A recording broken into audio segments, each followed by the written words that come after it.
رب العالمين والصلاة والسلام الأتمان الأكملان على المبعوث رحمة للعالمين وعلى آله وأصحابه أجمعين ومن تبعهم بإحسان إلى يوم الدين أما بعد أيها الإخوة الأحبائي عزني الله وإياكم وفقكم الله وإيانا جميعا. Kita lanjutkan mulazamatul kitab al-usul ats-tsalatsah. Seperti biasa, tafadhal, ada yang mau setor hafalan? Man?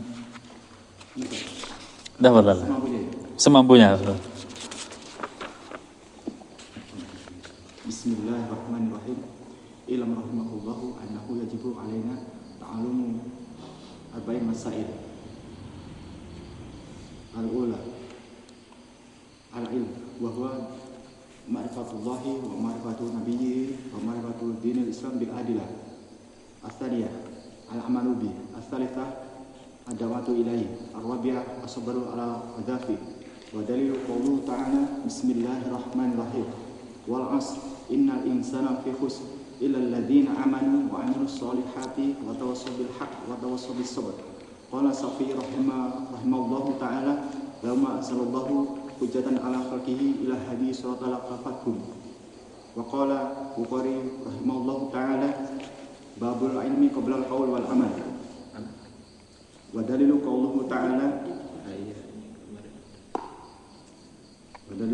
ta'ala fa'lam annahu la ilaha illallah fastaghfir li dhanbik wa bada'a bi ilmi qabla al-qaul wal amal.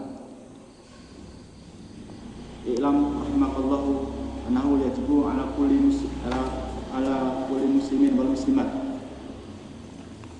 ta'alumu salati hadhil masail wal amalu bihinna. Al-ula annallaha khalaqana wa razaqana falam yastuk hamala wa lam sana ilaina rasula wa lam ata'ahu dakhala jannah wa man ata'ahu dakhala jannah wa man asahu dakhala an-nar. Wa dalilu qauluhu ta'ala inna arsalna ilaikum rasulan shahida. Inna arsalna ilaikum rasulan syahidan alaikum shahidan alaikum kama arsalna ila fir'auna rasula fa'asa fir'aunu rasula fa'akhadna akhdaw wabila fa'akhadnahu akhdaw wabila. الثانية إن الله لا يرضى أن يشرك معه أحد في عبادته لا نبي لا ملك مقربون ولا نبي مرسل. ودليل قوله تعالى وأن مساجد لله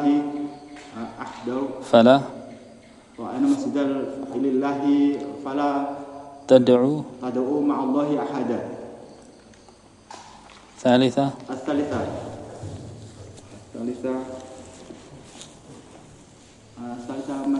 أن من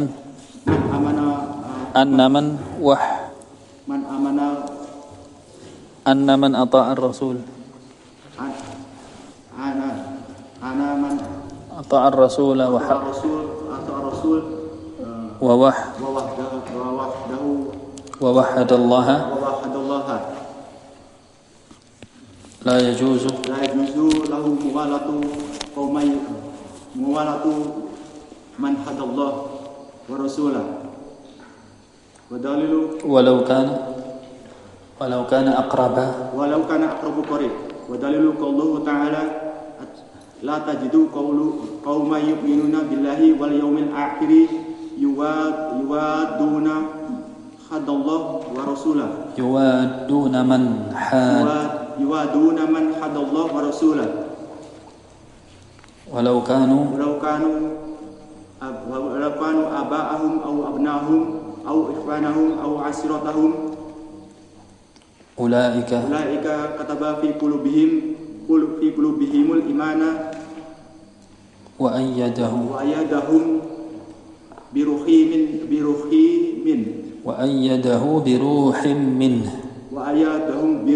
minhu wa yadkhulul jannata jannatan tajri min tahtihal anharu khalidina fiha radiyallahu anhum wa radu'an. Ulaika katab ulaika hizbullah ala hizballah ala inna hizballah humul muflihun. Ahsantum, masyaallah. Mau ditambah? Ahsantum, insyaallah.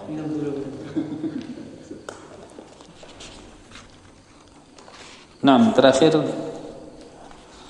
pembahasan kita adalah perkataan muallif a'zamu ma nahallah. Naam, a'zamu ma nahallahu anhu syirk. Sebesar-besar larangan Allah adalah kesyirikan. Dari kesimpulan mulazamah kita yang kita dapat, kesimpulannya pertama, bagaimana pentingnya kita kepada ilmu. Yang pertama, bagaimana pentingnya kita kepada ilmu, kemudian amal, dakwah, dan sabar. Kemudian kita telah mengetahui inti dari agama ini adalah, atau inti dari kehidupan ini adalah mentauhidkan Allah Subhanahu wa ta'ala dan menjauhi kesyirikan. Inti dari kehidupan ini adalah mentauhidkan Allah Subhanahu wa ta'ala dan menjauhi kesyirikan.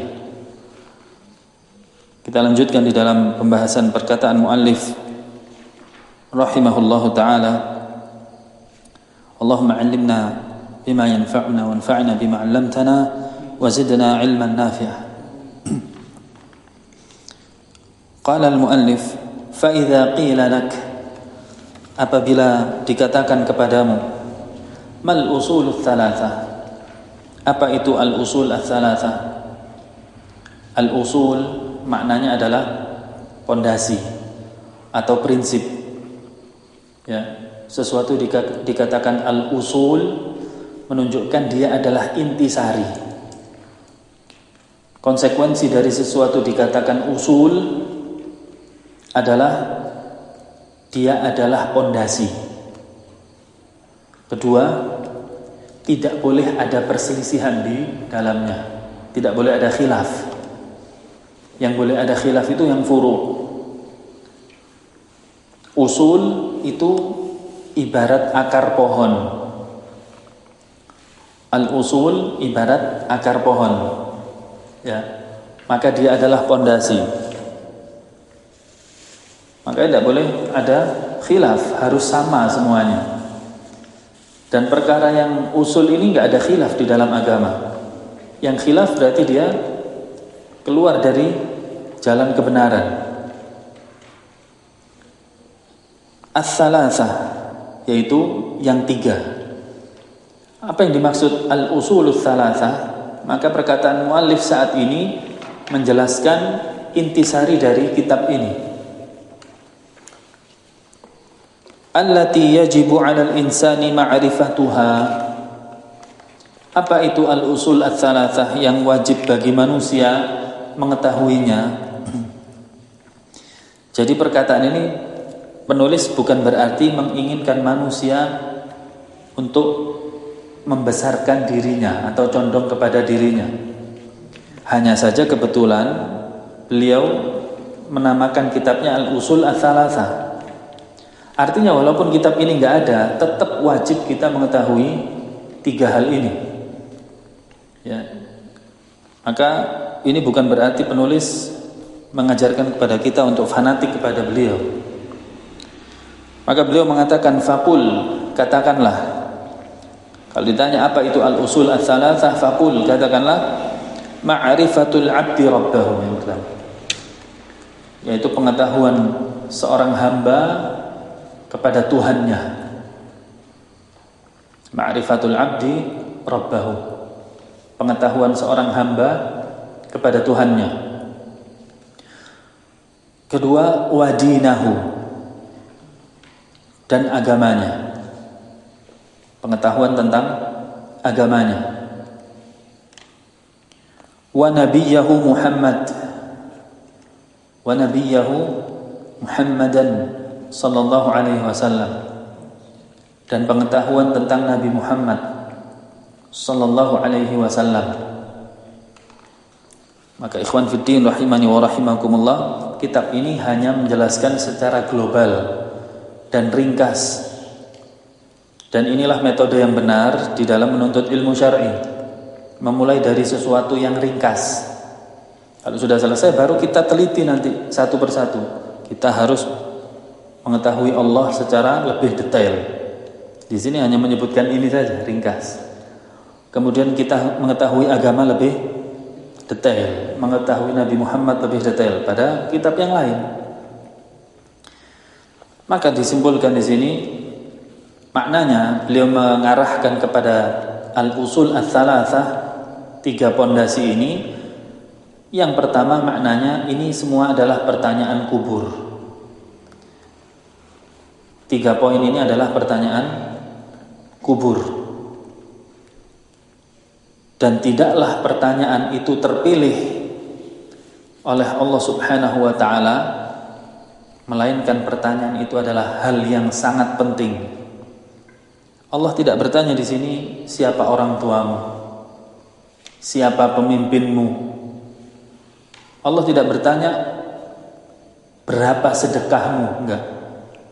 Allah bertanya 3. Siapa Rabbmu, siapa nabimu, dan apa agamamu. Pertanyaan pertama, konsekuensinya adalah mengetahui Allah Subhanahu wa taala, mengetahui Allah Subhanahu wa taala pada seluruh aspeknya yang ilmunya diambil dari Al-Quran dan Sunnah. Mengetahui Allah Subhanahu wa ta'ala dalam seluruh aspeknya yang ilmunya diambil dari Al-Quran dan Sunnah. Dan ilmu tentang Allah ini namanya apa? Tauhid. Ilmu tentang Allah ini namanya ilmu tauhid.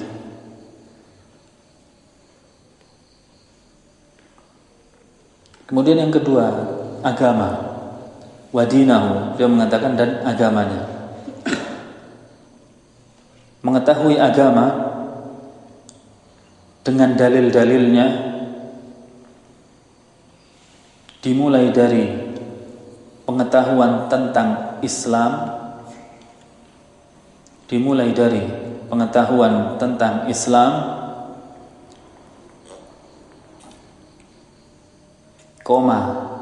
iman dan ihsan. Ini adalah urutan agama Islam. Islam, iman, dan ihsan. Nanti insyaallah pada pelajaran berikutnya setelah kitab ini selesai semuanya akan didetailkan. Islam adalah ilmu yang berkaitan dengan tata cara beribadah yang nampak, yang zahir, seperti sholat. Makanya rukun Islam yang nampak-nampak semua. 2 kalimat syahadat nampak, sholat nampak, zakat nampak, puasa, haji. Adapun iman kebalikannya, yang tidak nampak.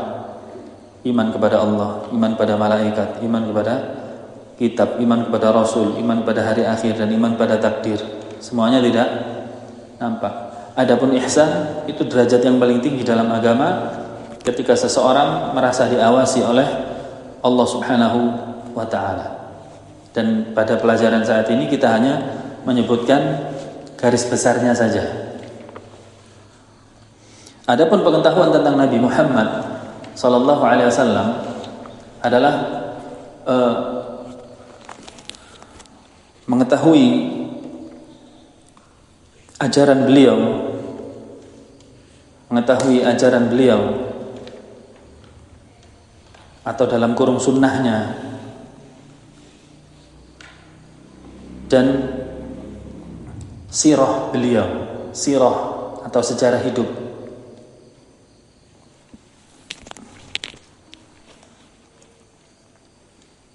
Berarti selesai kitab ini, kalau disebutkan mengetahui tentang Allah saja, antum butuh setelah ini berarti ilmu tauhid tuh. Butuh kitab tauhid lebih tebal. Kalau kitab tauhid itu berkaitan dengan uluhiyah, sementara tauhid ada berapa? Ya, uluhiyah, rububiyah, asma wa sifat. Kitab tauhid berkaitan dengan uluhiyah dan sedikit rububiyah. Asma wa sifatnya antum lari lagi ke Lum'atul I'tiqad atau akidah wasitiyah. Lebih dalam lagi di bab takdir, masuk lagi ke akidah Tahawiyah. Selesailah, belum selesai, maksudnya sudah mumpunilah ilmu antum dalam tauhid. Ke bab din, agama Islam. Mengetahui Islam berarti fikih. Tadi tata cara salat, zakat, puasa, haji.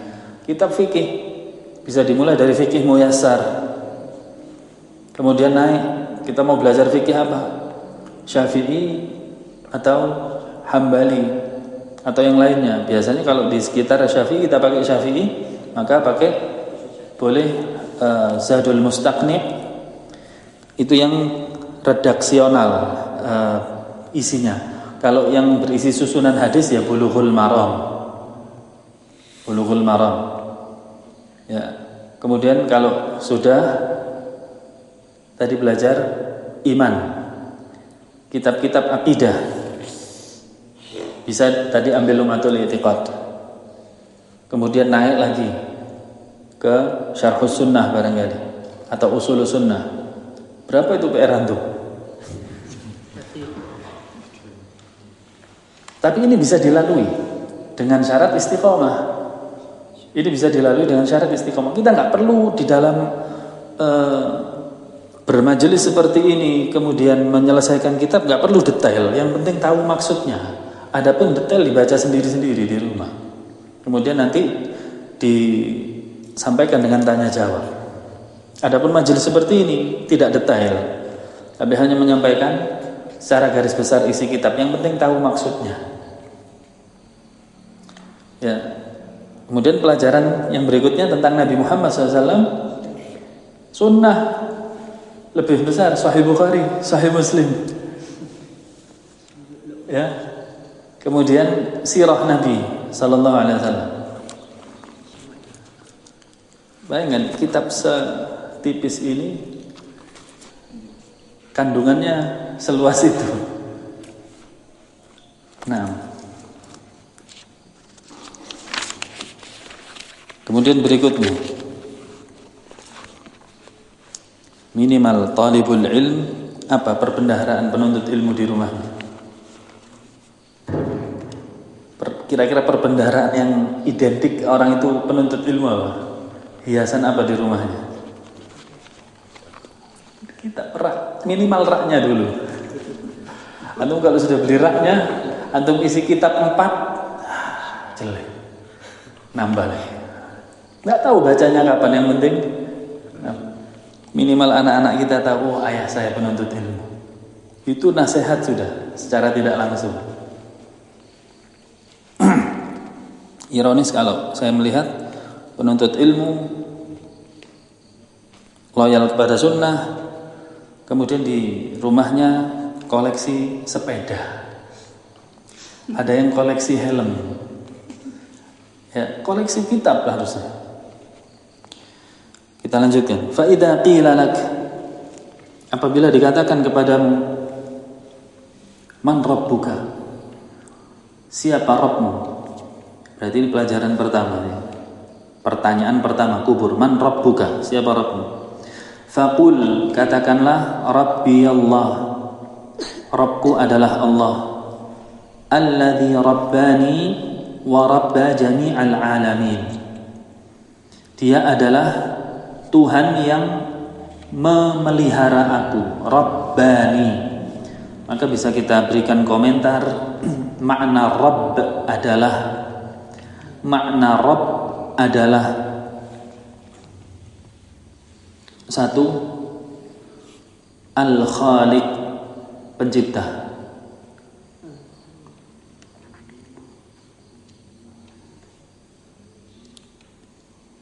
Yang kedua, Al-Mudabbir, pengatur.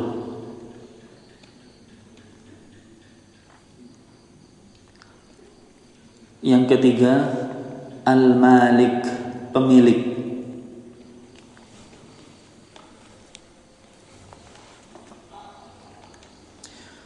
Ketika penulis mengatakan Allah itu adalah Rabbku, berarti Allah adalah penciptaku, pengaturku, dan pemilikku. Ketika seseorang sudah faham statusnya hidup di dunia ini adalah yang diciptakan, yang diatur, dan yang dimiliki, insya Allah dia akan tunduk. Dia tidak akan merasa tinggi. Ya, ini penting. Ketika ilmu tentang mengenal Allah ini sampai ke dalam hati manusia, dia akan pandai memposisikan dirinya sebagai hamba, bukan sebagai Tuhan dia. Sehingga dia tidak mengatur, sehingga dia tidak merasa memiliki, dia juga tidak merasa menciptakan. Sehingga kalau ada firman Allah Subhanahu wa taala, dia tunduk. Ketika disebutkan qala Allah, firman Allah, dia tunduk. Beliau mengatakan wa rabba jami'al alamin bi ni'amihi, dan yang menciptakan dan mengatur dan memiliki seluruh alam dengan nikmatnya, ya. Maka makna rububiyah diambil dari kata-kata Rabb. Rububiyah diambil dari kata-kata Rabb.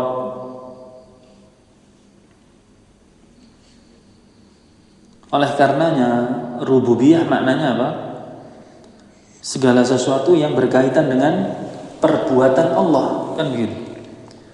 Tadi yang antum catat, Rabb itu pencipta, pengatur, dan pemilik. Semuanya adalah perbuatan.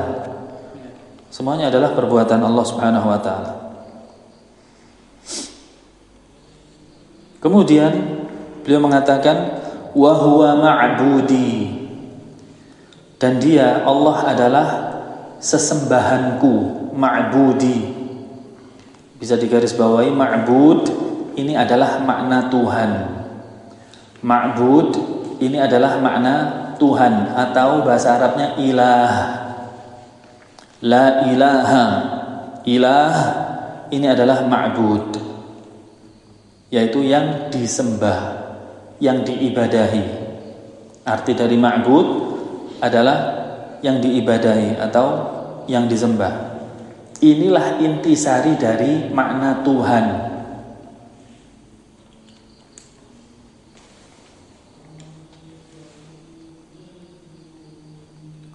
Laisa li ma'budun siwahu, tidak ada sesembahan selainnya. Tidak ada sesembahan bagiku selainnya. Ketika ditanya kenapa kok tidak ada sesembahan selain Allah, jawabnya apa? Jawab dengan rububiyah. Karena tidak ada yang bisa memiliki rububiyah seperti apa? Pencipta, pengatur, pemilik, kecuali Allah. Maka laisa li ma'budun siwahu, tidak ada yang berhak disembah kecuali Allah. Kalau ada yang bisa mencipta, ada yang bisa mengatur alam semesta ini, ya, mengatur keluarganya aja dia nggak bisa, apalagi mengatur alam semesta. Kemudian mengatur, memiliki alam semesta. Kalau ada yang bisa, maka dia berhak disembah. Tapi siapa? Bahkan Allah Subhanahu wa taala menantang, jangan menciptakanlah alam semesta, menciptakan seekor lalat. Ya, menjadi seekor lalat, suruh berkumpul, kata Allah. Maka membuktikan batilnya sesembahan selain Allah. Wa dalilu qauluhu ta'ala, dalil dari pernyataan ini adalah firman Allah Subhanahu wa taala, alhamdulillahi rabbil alamin. Segala puji bagi Allah, dialah Rabbul Alamin. Pembahasan kita tadi, Syekh mengatakan kalau ditanya siapa Allah, Allah adalah alladzi rabbani wa rabba jami'al alamin, yang memeliharaku, mengaturku, dan memelihara dan mengatur seluruh alam. Mana dalilnya? Alhamdulillahi rabbil alamin. Ada rabbil alamin dalam surat Al-Fatihah. Wa kullu ma siwallahi, kata beliau, dan seluruh sesuatu, segala sesuatu, siwallah, kecuali Allah yang ada di alam semesta ini, alamun, adalah alam. Karena Allah adalah Rabbul Alamin, maka Allahnya Rabb, selainnya adalah Alamin. Tidak ada yang bisa menjabat Rabb kecuali Allah. Karena beliau mengatakan wa kullu ma siwallahi alam. Selain Allah adalah alam. Alam maksudnya makhluk. Selain Allah adalah makhluk, apapun itu. Wa ana, dan saya, wahidun min dzalikal alam, salah satu dari alam semesta. Dan saya adalah salah satu dari alam semesta.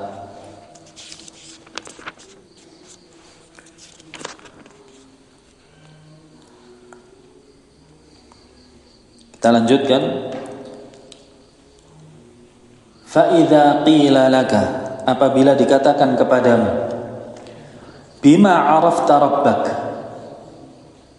dengan apa engkau mengenal Tuhanmu? Ya, dengan apa engkau mengenal Tuhanmu? Kalau tadi adalah pertanyaannya apa? Siapa Allah yang memelihara alam semesta? Dari mana kamu tahu itu adalah Tuhanmu? Fakul, katakanlah, bi ayatihi, dengan ayat-ayatnya. Kita bisa mengetahui Allah sebagai Tuhan dengan ayat-ayatnya. Ayat-ayat secara Indonesia artinya adalah tanda-tanda. Ayat itu adalah tanda.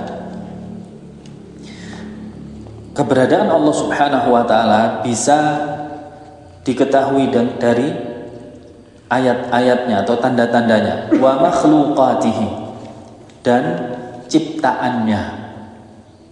Dan ciptaannya.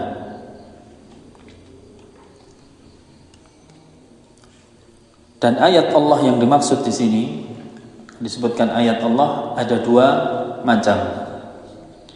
Ayat Allah ada dua macam. Dikenal dengan namanya ayat kauniyah. Ayat kauniyah. Artinya ayat kauniyah ini adalah tanda ciptaannya. Kauniyah itu adalah ciptaan. Mana ayat kauniyah? Ayat kauniyah seperti langit, bumi, tumbuhan, manusia, dan seluruh alam semesta ini namanya ayat kauniyah. Yang kedua, ayat Qur'aniyah. Ayat Qur'aniyah, yaitu ayat Al-Quran. Kok bisa itu semua dua hal tadi membuktikan adanya Allah? Kita cek saja. Kalau seandainya ada orang masuk ruangan barangkali, masuk ruangan, kemudian dia melihat ada makanan yang sudah dihidangkan lengkap dengan minumannya. Kira-kira orang tersebut apa yang ada di benaknya? Siapa yang mempersiapkan? Ataukah dia mengatakan jangan-jangan ini adalah evolusi alam, muncul dari bawah? Enggak. Padahal masalah makanan. Tapi kenapa mereka yang dikenal sebagai intelektual ketika melihat ciptaan yang besar ini mengatakan ini adalah evolusi dari alam? Ya, padahal masalah makanan saja mereka berpikir cerdas. Ya, seperti yang disebutkan oleh orang Arab Badui ketika ditanya, Adakah Allah? Dia mengatakan ada. Dari mana kamu tahu ada? Kata orang Arab Badui tadi, mudah mendeteksi sesuatu itu ada adalah dari bekasnya. Adanya anak unta membuktikan adanya induk unta, walaupun induknya nggak ada. Induknya nggak nampak mata, tapi ada anak unta, kita akan mengatakan apa? Ini pasti ada induknya, walaupun induknya nggak pernah kita lihat. Kemudian dia mengatakan, jejak langkah seseorang membuktikan adanya orang itu. Padahal kita cuma tahu jejaknya. Kita katakan siapa yang habis lewat di sini, walaupun orangnya tidak pernah kita lihat. Begitu pula Allah Subhanahu wa Ta'ala. Ada tanda-tandanya semuanya. Bergantian siang dan malam, kemudian matahari dan bulan. Ayat-ayat Al-Quran tidak ada yang bisa menandinginya. Siapa yang bisa menandinginya? Penyair-penyair sekalipun suruh berkumpul menandingi kata Allah satu surat saja. Ya, kata Allah di dalam Al-Quran, wa in kuntum fi raibin mimma nazzalna ala abdina fa'tu surah. Jika kalian ragu terhadap apa yang kami turunkan kepada Muhammad, yaitu Al-Quran, coba contoh satu surat saja. Tidak usah 114 surat, satu surat yang paling pendek, contoh inna a'tainakal kautsar, suruh menandingi, gak ada yang bisa. Walaupun dia adalah orang-orang yang cerdas dan berkumpul, membuktikan itu adanya Allah. Jadilah yakin kita. Apalagi alam semesta, bayi yang tumbuh itu dari apa? Dari sperma, nggak ada tulang, nggak ada dagingnya, kemudian tumbuh. Siapa yang menumbuhkan? Ya, ini membuktikan adanya Allah Subhanahu wa Ta'ala sebagai pencipta. Beliau mengatakan, wa min ayatihil lail wan nahar, dan di antara tanda-tandanya adalah lail, malam, wan nahar, dan siang, wasyamsu wal qamar, dan matahari dan bulan, wa min makhluqatihi, dan di antara makhluk-makhluknya adalah as-samawatus sab'u wal araduna sab', yaitu langit yang 7 dan bumi yang 7. Membuktikan di sini langit ada 7 lapis, bumi juga 7 lapis. Wa man fihinna, dan siapa yang berada di dalamnya, wa ma bainahuma, dan apa yang ada di antara langit dan bumi. Insyaallah sampai sini dulu materinya. Ada yang belum difahami pada materi ini? Titik poin pelajaran kita saat ini adalah mengenal Allah Subhanahu wa Ta'ala.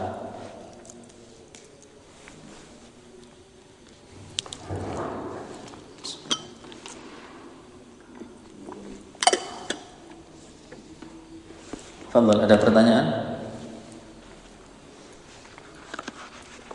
Atau sudah cukup? Cukup insyaallah. Sallallahu wasallam wa baraka ala nabiyyina Muhammad wa ala alihi wa ashabihi ajma'in walhamdulillahi rabbil alamin. Thumma assalamu alaikum warahmatullahi wabarakatuh.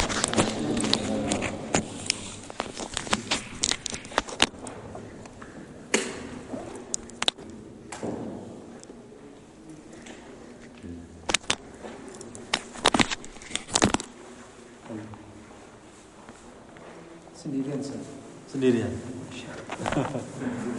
Ini waktu Lumajang. Langsung. Ya, besok pagi aja. Oh, besok.